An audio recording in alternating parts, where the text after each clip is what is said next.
बोलो जयकारा बोल मेरे सदगुरुदेव भगवान की जय। सत्य सनातन धर्म की जय।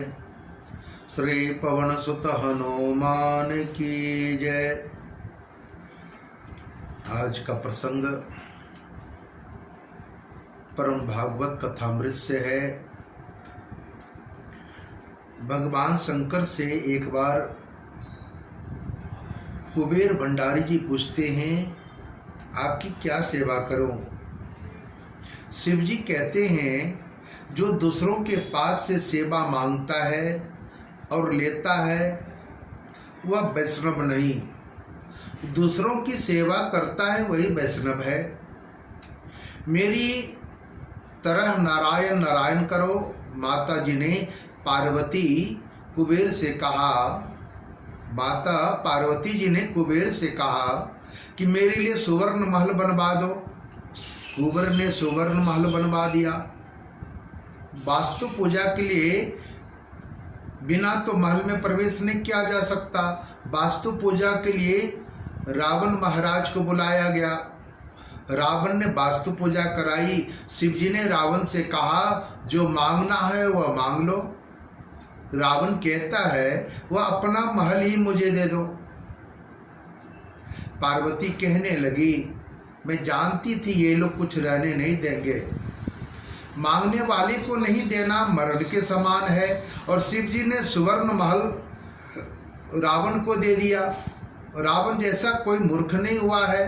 रावण ने कहा, महाराज महल तो सुंदर दिया, इस पार्वती की वही मुझे दे दो।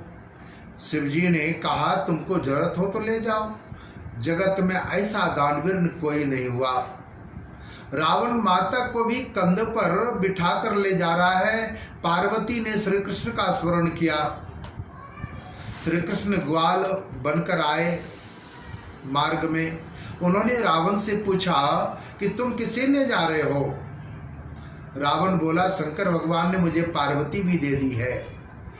भगवान कृष्ण ने कहा, तू कितना भोला है, शिव जी क्या तुम्हें पार्वती दे देंगे? ऐसा हो सकता है? असल पार्वती तो वो पाताल में छिपा कर रखते हैं।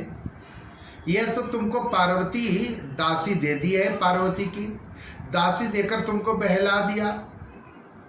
असल में पार्वती के देह से तो कमल की सुगंध आती है। इसके शरीर से क्या तुम्हें सुगंध आती कमल की? रावण दुविधा में पड़ गया। पार्वती की रावण के साथ जाने की इच्छा नहीं थी। उन्होंने शरीर से दुर्गंध निकाली।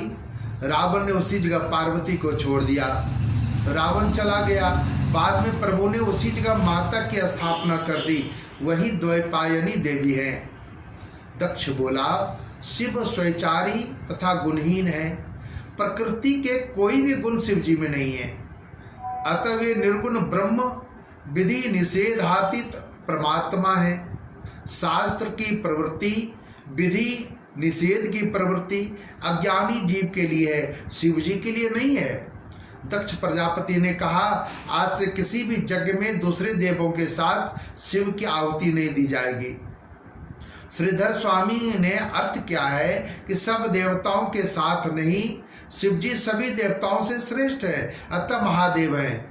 इतर देवों से पहले शिव जी को आहुति दी जाएगी और यज्ञ के बाद जो बचेगा वह भी समाप्ति में शिव जी को दिया जाएगा। शिव पुराण में कथा है कि शंकर और पार्वती की शादी हो रही थी। विवाह के समय 3 पीढ़ी का वर्णन करना पड़ता है। शिव जी से कहा गया, अपने पिता का नाम बताइए। शिव जी सोच में पड़ गए, मेरे पिता कौन? महारुद्र शिव का जन्म ही नहीं। नारद जी ने कहा, बोलो मेरे पिता ब्रह्मा हैं। शिव जी ने कहा, मेरे पिता ब्रह्मा हैं। फिर पूछा गया, तुम्हारे दादा कौन है? शंकर बोले, विष्णु दादा है। फिर पूछा गया, आपके परदादा कौन है? यह सुनकर शिव जी बोले, मैं ही सबका परदादा हूँ। जगतः पितरो वंदे पार्वती परमेश्वरो, पार्वती परमेश्वरो। शिव जी महादेव है। सूत जी वर्णन करते, राजन शिव जी के मस्तक में ज्ञान रूपी गंगा थी। निंदा सुनकर भी सहन कर ली। शंकर के मस्तक में ज्ञान गंगा है, श्री कृष्ण के चरणों में ज्ञान गंगा है। अतः वे शिशुपाल की निंदा सहन करते हैं। प्रतिकार करने की शक्ति होने पर भी सहन करता है, वही महापुरुष है, वही धन्य है। जिसके सिर पर ज्ञान गंगा हो वही निंदा सहन कर सकता है। निंदा सहन करना बहुत कठिन है। निंदा सहन करोगे तो प्रगति कर सकोगे। जो कलह बढ़ाता है वह वैष्णव नहीं, वह संत है। अतः शिवजी सभा में एक भी शब्द नहीं बोले। सभा में नंदिकेश्वर विराजे थे, उनसे यह सब नहीं सहा गया। उन्होंने दक्ष को 3 शाप दिए, जिस मुख से तूने निंदा की है वो तेरा सिर टूट जाएगा, तेरे सिर के बदले बकरे का सिर लगाया जाएगा, तुझको ब्रह्म विद्या का कभी प्राप्ति नहीं होगी। शिव जी की निंदा करने वाले को कभी मुक्ति नहीं मिलती।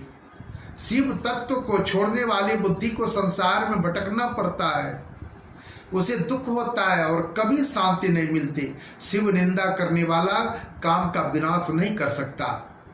शिव जी कहते हैं तुम क्यों शाप दे रहे हो? शिव जी ने सोचा मैं नहीं बोलूंगा तो नंदिकेश्वर दूसरे देवों को और भी शाप देंगे। तुरंत ही वे कैलाश आ गए। शिव जी के मन में कुछ नहीं रहा, सती से भी कुछ न कहा। भूतकाल का भी जो विचार करता है उसे भूत ने घेर रखा है, ऐसा समझना चाहिए। इसके बाद दक्ष ने कनखल क्षेत्र में यज्ञ का आरंभ किया। उसने ऐसा दुराग्रह किया कि यज्ञ में विष्णु की तो पूजा की, किंतु शिव जी का पूजा नहीं करूंगा। देवों ने उनसे कहा तेरा यह यज्ञ सफल नहीं होगा। फिर भी दुराग्रह से उन्होंने यज्ञ किया। जिस यज्ञ में शिव की पूजा न हो वहां विष्णु भी नहीं पधारते, ब्रह्म दधीची भी यज्ञ में नहीं गए। कुछ देवता कलह देखने के आनंद से आएगा ऐसा सोचकर उधर जाने को निकले। विमान में बैठकर देवता जा रहे थे। सती ने इन विमानों को देखा। सती ने सोचा देव कन्याएं कितनी भाग्यशाली हैं, ये लोग कहाँ जा रहे होंगे। एक देव कन्या ने कहा आपके पिता का यहाँ यज्ञ है, हम वहाँ जा रहे हैं, क्या आपको मालूम नहीं, क्या आपको आमंत्रण नहीं दिया गया है। दक्ष ने द्वेष बुद्धि से शिवजी को आमंत्रण नहीं दिया। सती को मालूम नहीं था पति और पिता के बीच अनबन हो गई है। उनका मन पिता के यहाँ जाने के लिए अधीर हो उठा। शिवजी समाधि से जागे। शिवजी ने कहा देवी आज बहुत आनंद में हो। सती ने कहा आपके ससुर जी महायज्ञ कर रहे हैं। शंकर ने कहा देवी इस संसार में किसी के घर विवाह, किसी के घर मरण, किसी के दुख से भरा हुआ सुख रूप तो एक परमात्मा है, तेरे और मेरे पिता तो नारायण हैं। सती ने कहा महाराज आप कैसे निष्ठुर हैं, आपकी किसी भी संबंधी से मिलने की इच्छा तक नहीं होती। शंकर बोले देवी मैं सबसे मन से मिलता हूँ, किसी को शरीर से नहीं मिलता, प्रत्यक्ष शरीर से किसी से मिलने की इच्छा नहीं होती। सती बोली आप तत्वनिष्ठ हैं, ब्रह्म रूप हैं, किंतु नाथ मेरी वहाँ जाने की बहुत इच्छा है, आप भी चलिए, आपका सम्मान होगा। शिवजी बोले मुझे सम्मान की इच्छा नहीं। सती बोली नाथ आप सर्वज्ञ हैं मगर व्यवहार का ज्ञान नहीं है, हम किसी के घर नहीं जाएंगे, हमारे घर कोई नहीं आएगा। शिवजी बोले बहुत अच्छा, कोई नहीं आएगा, बैठे बैठे राम राम करेंगे। सती बोली बुरा न मानो तो कहूँ, कन्या को मायके में जाने में कितना सुख मिलता है इसका आपको ज्ञान नहीं है। आप यदि कन्या हो जाए तो आपका विवाह हो तभी आपको मालूम पड़े, कन्या को मायके जाने में कितना आनंद मिलता है, आपको आना ही पड़ेगा। शिवजी बोले देवी जगत में भटकने से शांति नहीं मिलती, एक जगह बैठकर परम प्रभु को खुश करो। मन में जब तक जड़ पदार्थ दूसरा जीव रहता है तब तक परमात्मा वहां नहीं आते। बहुत भटकने वालों का मन और बुद्धि बहुत भटकती है। सती अर्थात बुद्धि शंकर भगवान को छोड़कर जाती है, बहुत भटकती है। शिव जी कहते हैं तेरे पिता ने मेरा अपमान किया है, वहां जाने में कोई भलाई नहीं। सती बोली, नाथ आपकी कुछ भूल हुई होगी, मेरे पिता मूर्ख नहीं कि बिना कसूर आपको अपशब्द कहें। शिव जी बोले, मैंने उनका कोई अपमान नहीं किया है। शिव जी ने यज्ञ प्रसंग का सुनाया। सती चरित्र में पिता स्नेह और पति निष्ठा को खींचा तान है। सती बोली, आपने मेरे पिता को क्यों मान नहीं दिया? शिव जी बोले, मैंने तेरे पिता को मन से मान दिया था, मैं कभी किसी का अपमान नहीं करता। सती बोली, यह तो वेदांत की परिभाषा लगती है। मेरे पिता के अंदर में बसे हुए वासुदेव को आपने वंदना की थी, वह मेरे पिता को कैसे मालूम होता?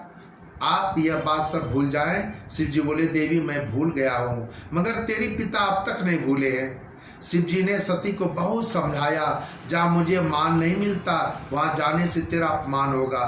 तुम माननी है, अपमान सहन नहीं कर सकोगी, वहाँ मत जा, अनर्थ होगा। सती नहीं मानी। उसने सोचा कि यज्ञ में नहीं जाऊंगी तो पति और पिता के बीच बैर बढ़ेगा, सबको यह बैर की बात मालूम होगी। उसने सोचा, मैं वहाँ जाकर पिताजी से कहूँगी कि मैं बिना आमंत्रण के आ गई, किंतु मेरे पति नहीं आएंगे, अतः भाई को उनको बुलाने के लिए भेज दो।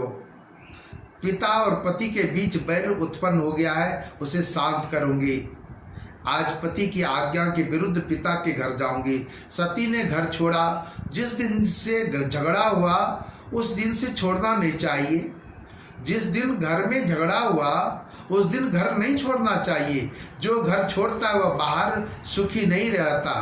शिव जी ने सोचा, सती जा रही है तो वापस नहीं आएगी, जाने दो, किंतु अकेली जाए यह ठीक नहीं। शिव जी ने अपने गणों के साथ उन्हें भेज दिए। सुखदेव जी वर्णन करते, राजन शिवगण आ गए। उन्होंने कहा, माँ तुम चलकर आओ, यह ठीक नहीं। सती नंदेश्वर पर सवार हो गई और शिव जी ने सती की साड़ी आदि चीजें गठरी में बांध दी। शिव और सती का अंतिम मिलन था।